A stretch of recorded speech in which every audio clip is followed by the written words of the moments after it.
Welcome y'all, it's Wes with DIY Food Plot Pro. Thanks for joining us. Today we're talking about food plots failing. More specifically, why do our first year food plots have such a tough time getting established, growing anything? We've all seen it. You've seen it on the forum. Somebody talks about taking over a new food plot spot and then it just completely fails on them. I'm going to show you today why this is occurring.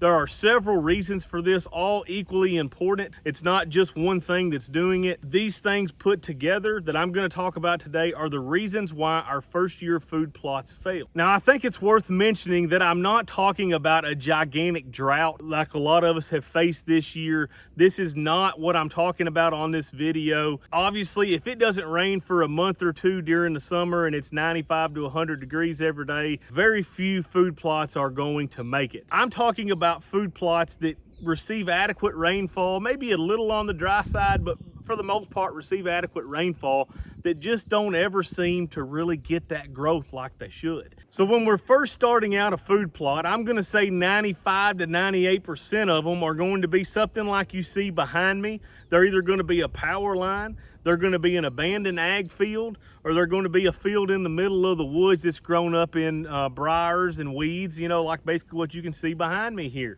Those are all very important, and they all have one thing in common. They're great food plot spots. If you've had a field sitting there growing weeds 10, 20, 30 years, you're going to have a gigantic amount of weed seed in the soil. Why does that matter? Because when you go to start taking this back over, you are going to be fighting tooth and nail trying to take care of all the weed seeds, all the grass seeds that for years and years and years have produced, dump back, and there is way more in there than what there would be like in an ag field, okay, where there's been herbicides applied regularly and kept those weeds at bay. The first thing you need to do when you're starting to think about putting a food plot in is pick the plot that you want and then come up with a chemical program to fight the weeds and grass. This is a huge one that I see so many people have problems with. What they do is they go out and they mix all kinds of good food plots together and they don't think anything about it. They're cleaned when they plant and they plant all this stuff, and then there's nothing to be able to spray to keep that clean. I'm all for diversity. I'm all for having a lot of different food plots around for whitetails, but I'm not all about mixing a whole bunch of them into one plot. It severely limits the amount of chemicals that you can use to control the weeds and grass in those plots. The second reason that I see a lot of folks fail at their first food plot attempt is because they've got ground like this. This is poor soil. This soil is on a hillside. A lot of the topsoil's gone, the low end fertility. Guarantee you the P and K is low. I'm gonna have to add a lot of P and K, which brings me to my point. You've got a food plot and you've done what you should. You've taken a soil test. You know you need to add P and K. So we're gonna put our P and K down, our fertilizer, and then we're just going to plant the crop. Here's the issue. P is not mobile in the soil. K will move through the soil. Potassium will move through the soil. P and phosphorus is not going to move very rapidly at all. It's basically going to stay right where you put it. So if you put it over the top and you don't work that in, those plant roots aren't going to grow up towards the sun. They're growing down. So if you're putting all the P right on top of the ground, those roots are not getting any of that P. Now some of you are going to say, wait a minute, the farmers do it that way. They just broadcast the P and the K over the top, and they do, but they do that every year. And over time, it slowly starts working down. They're doing it every single year though. For you to go in and put 2 or 3 bags of fertilizer right on top, A, you're not putting enough fertilizer to do anything, and B, the P in that is not moving at all. It's just staying up there where they've had years and years of applying phosphorus and potassium to get that work down into their soil.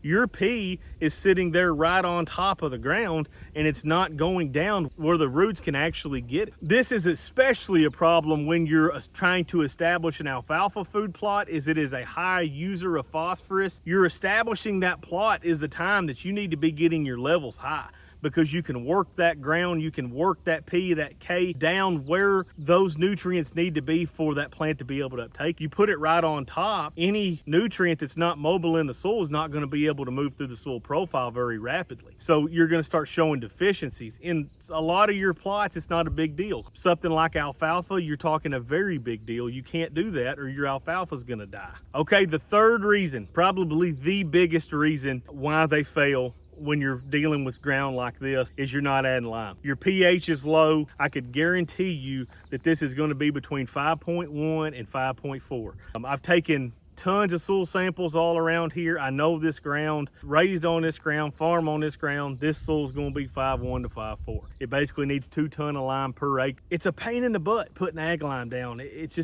a disaster. It's a pain in the butt. But if you don't do it, you can put all the fertilizer out there you want. But if you're not putting lime down, you're not doing any good. Those plants cannot take up those nutrients unless you are close to 7. You don't have to be right at 7, but you can't be 4.1. Okay, that's not going to work. You're going to start showing all kinds of deficiencies.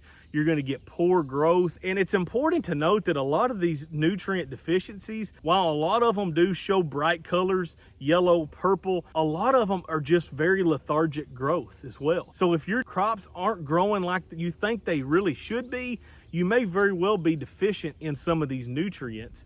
And that's the case with a lot of these food plots. If you come out here and we decide that we're going to put a food plot here, and we go out and we spray it and we clear it and we disc it, till it, whatever you want to do. Say you put a ton of fertilizer on it, but you don't do anything with the lime, you're not doing any good. Okay, this is not going to do well unless it is lime. That's one of the very, very important parts of starting a new food plot. If you're in acidic soil, which most of us in the US are, is starting and adding lime to this soil to start raising that pH up where it can get a hold of those nutrients. One reason I think that we struggle so much with our food plots early on is we kind of drag our feet and we don't really start doing the work until the work's ready to be done, and it needed to be done a long time ago. Thank you guys for watching. I really appreciate it. Smash that like and subscribe button if you hadn't already.